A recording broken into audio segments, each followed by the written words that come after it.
पूरे देश में उसका नाम हो गया चौथी पास राजा। लोग उसको चौथी पास राजा कहते थे। अब उसे आता जाता कुछ था नहीं, पढ़ा लिखा था नहीं।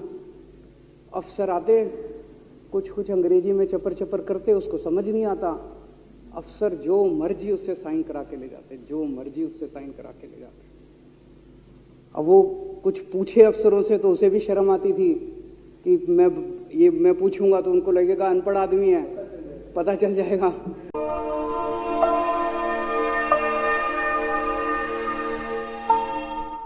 माननीय अध्यक्षा महोदय, आज मैं सदन को एक कहानी सुनाना चाहता हूं। कहानी का शीर्षक है चौथी पास राजा।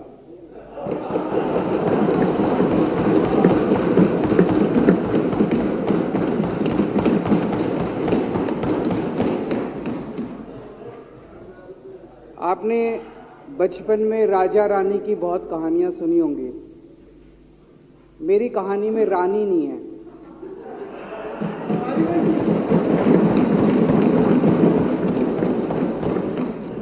बस राजा है। ये कैसे राजा की कहानी है अध्यक्ष महोदया, जो अनपढ़ था, चौथी पास था, बेहद अहंकारी था, बहुत अहंकार था, बहुत ज्यादा,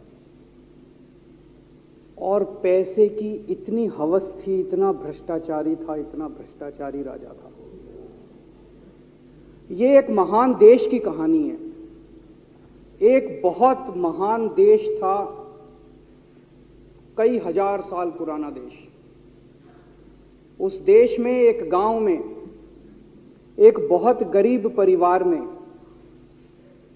एक बच्चे का जन्म हुआ। जब बच्चे का जन्म हुआ तो ज्योतिषी ने कहा, गांव में ज्योतिषी होते हैं, आते हैं, वो पत्री बनाते हैं। ज्योतिषी ने कहा, माई तेरा लड़का बड़ा होके बहुत बड़ा सम्राट बनेगा। माई को यकीन नहीं हुआ, मेरा इतने गरीब हूं मैं, कहां से मेरा बेटा सम्राट बनेगा। तो उसने कहा, नहीं, तेरे बेटे के ग्रह बताते हैं तेरा बेटा बहुत बड़ा सम्राट बनेगा। बेटा धीरे धीरे बड़ा होने लगा। स्कूल, गांव का ही स्कूल था, स्कूल जाता था। उसका पढ़ने वढ़ने में मन नहीं लगता था। तो चौथी के बाद उसने किसी तरह से चौथी करी। चौथी के बाद उसने स्कूल छोड़ दिया। गांव के पास एक रेलवे स्टेशन था।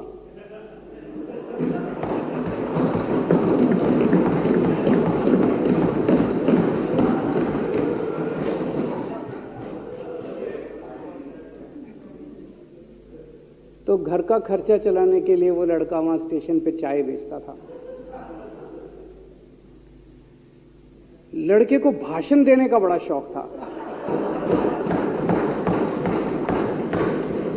सारे गांव के लड़कों को इकट्ठा कर लेता, आसपास के गांव के भी इकट्ठा कर लेता, सामने वो खाट डाल लेता, उस पर चढ़ जाता और भाषण देता। धीरे धीरे आसपास के गांव के लड़के भी इकट्ठे हो गए। जिस भी चीज में भाषण देता, एक बार शुरू हो जाता तो बंद ही नहीं होता।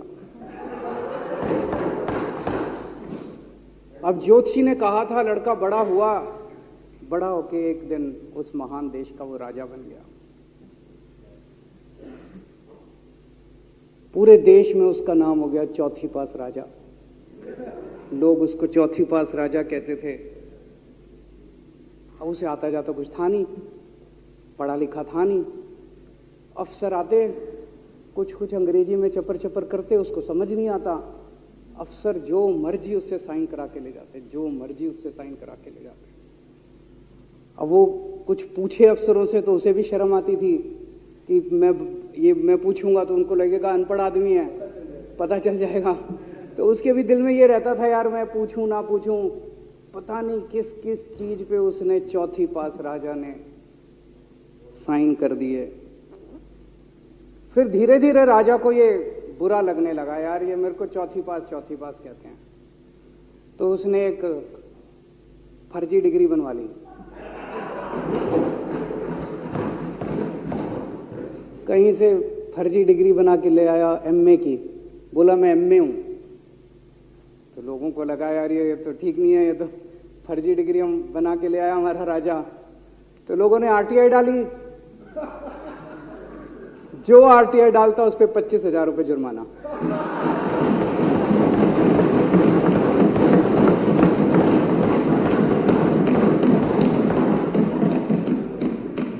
आपके नेता की बात नहीं कर रहा। आप लोग भी हंस सकते हो।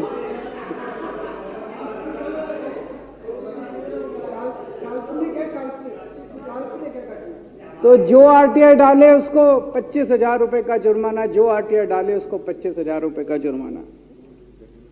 एक दिन कुछ लोग गए चौथी पास राजा के पास, बोले जी एक बड़ा धांसू आइडिया लेके आए हैं। बोले बताओ। बोले जी नोटबंदी कर दो, भ्रष्टाचार खत्म हो जाएगा देश से। तो उसने कुछ पूछा, उसे कुछ समझ नहीं आया राजा को क्या कह रहे हैं क्या नहीं, पर उसे लगा यार कुछ धांसू आइडिया होगा। उसने एक दिन रात को 8 बजे टीवी चैनलों पे जाके नोटबंदी कर दी। बोला सारे नोट बंद। पूरे देश में हाहाकार मच गया, तड़प गए लोग, धंधे बंद हो गए, दुकानें बंद हो गई, लोग बेरोजगार हो गए, बुरा हाल हो गया पूरे देश। लंबी लंबी लाइनें लग गई पूरे देश के अंदर। लोगों ने जाके उसको कहा जी नोटबंदी कर दो, आतंकवाद खत्म हो जाएगा। ना आतंकवाद खत्म हुआ, ना भ्रष्टाचार खत्म हुआ, देश बर्बाद हो गया। वो महान देश जिसका वो राजा बना था, वो देश 10 साल 15 साल 20 साल पीछे चला गया उस नोटबंदी से, उस चौथी पास राजा की वजह से। एक दिन कुछ लोग गए उस राजा के पास, बोले जी खेती खूब बड़ी हो जाएगी, ये किसानों के कानून पास कर दो। अब उसको कुछ अकल नहीं थी राजा को, अनपढ़ राजा था। उसने साइन कर दिए, 3 काले कानून पास हो गए किसानों के। पूरे देश के किसान सड़कों पे, जगह जगह मोर्चे, 750 किसानों की मौत हो गई 1 साल के अंदर। अंत में राजा को वो कानून वापस लेने पड़े। धीरे धीरे देश की समस्याएं बढ़ती गई, क्योंकि राजा ऐरे गहरे। इससे पहले एक और राजा आया था, मोहम्मद बिन तुगलक। वो भी ऐसे ही करता था, कभी उसने देश की राजधानी बदल दी, कभी बोला मैं चमड़े के सिक्के बनाऊंगा। उसी तरह से ये था अनपढ़ राजा, कुछ भी कर देता था। अब राजा को एक दिन लगा यार मैं तो राजा बन गया, पता नहीं कितने दिन रहूंगा। तो उसकी गरीबी में जो जीवन उसने जिया था, उसे लगा यार पैसे तो कमाने चाहिए। पैसे कैसे कमाऊं? पैसे कमाऊंगा तो जनता में छवि खराब होगी। तो उसने अपने एक दोस्त को बुलाया और उस दोस्त को बोला कि ऐसा करते हैं कि मैं तो राजा हूं, सारे सरकारी ठेके तेरे को दिलाऊंगा, सारी कंपनियां तेरे को दिलाऊंगा, सरकारी पैसा तेरे को दिलाऊंगा। नाम तेरा, पैसा मेरा। तेरे को पूरे उस पे 10% कमीशन तेरे को मिलेगा, सारा पैसा मेरा। दोस्त मान गया। दोस्त को क्या था, फ्री में पैसा मिल रहा था, दोस्त मान गया। उसके बाद दोनों ने मिलके जो देश को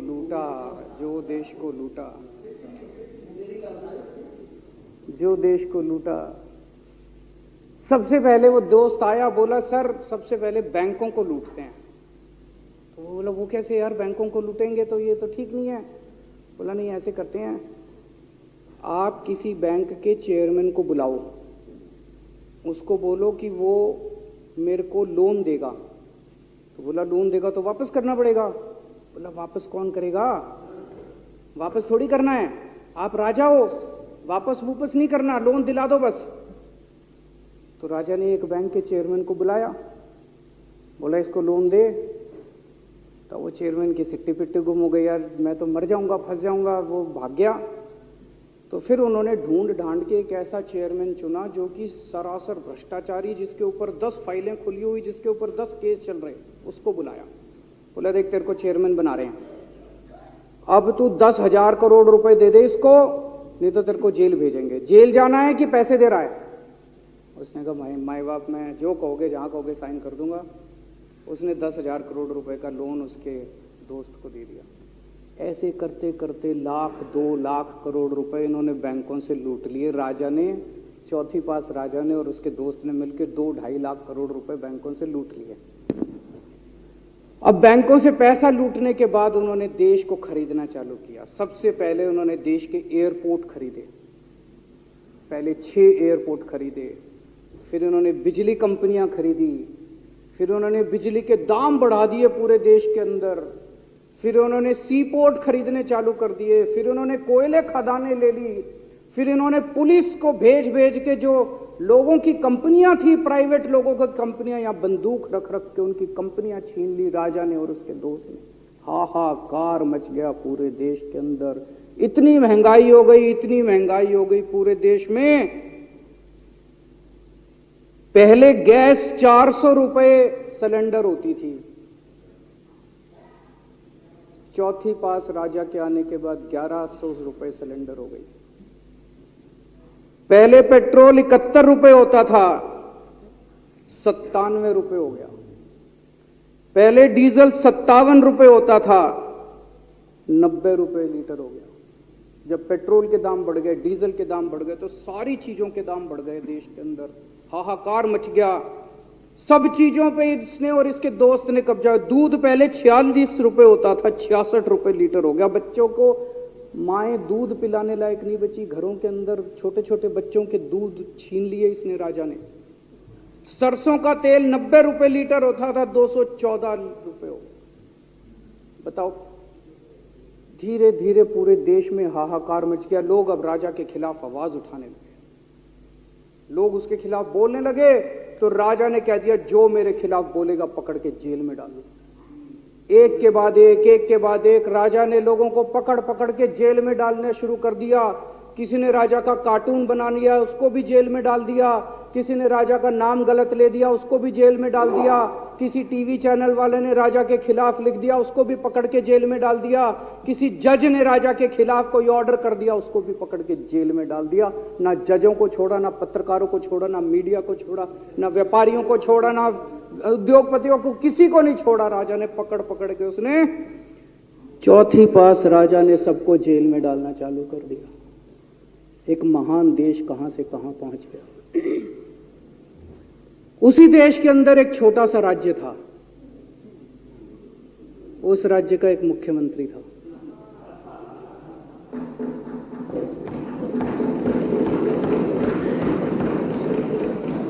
उनके चेहरे पे भी स्माइल आ गई, उनके चेहरे पे भी उम्मीद की किरण छा गई।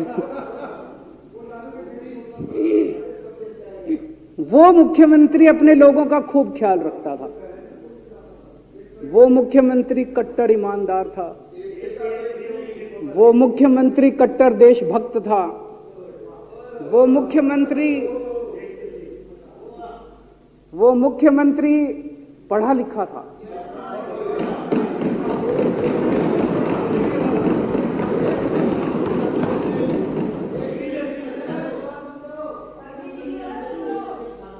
उस मुख्यमंत्री ने अपने लोगों को महंगाई से छुटकारा दिलाने के लिए बिजली मुफ्त कर दी। भाई साहब, उसके बाद तो चौथी पास राजा पागल हो गया।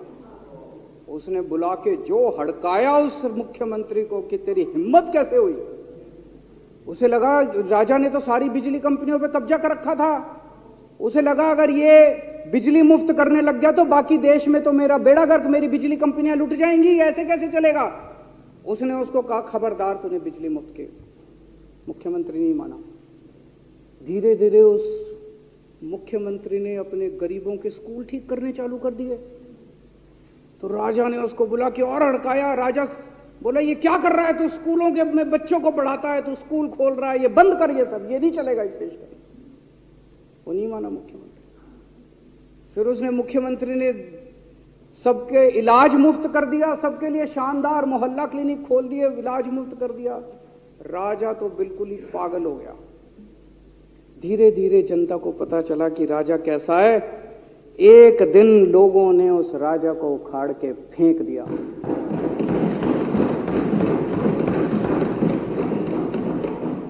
और लोगों ने एक किसी ईमानदार और देशभक्त आदमी को वहां बिठा दिया और उनकी सरकार आ गई।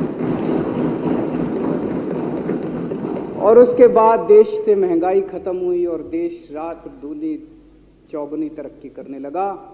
तो जैसे हम बचपन में सुना करते थे, moral of the story, Hindi में क्या कहते, मॉरल ऑफ द स्टोरी का मतलब भाई इस कहानी में क्या प्रेरणा मिलती है? इस कहानी से, इस कहानी से ये प्रेरणा मिलती है कि अगर आपके देश में महंगाई है, आपके देश में समस्याएं हैं, आपके देश में सब कुछ गड़बड़ चल रहा है, तो सबसे पहले जांच परख के देखो आपका राजा अनपढ़ तो नहीं है। अगर आपके देश में सब गड़बड़ चल रहा है, बेरोजगारी है, बहुत सारी समस्याएं हैं, जरा देखो राजा, आपके राजा को कोई दोस्त तो नहीं है। अगर है तो सबसे पहले अपने राजा को उखाड़ के फेंको, नहीं तो आपकी समस्याओं का कोई समाधान नहीं होगा। आपकी समस्याओं का कोई समाधान नहीं होगा। वो पढ़ा करते थे, अंधेर नगरी चौपट राजा, सवा शेर बाजी सवा शेर खाजा। बहुत बहुत शुक्रिया।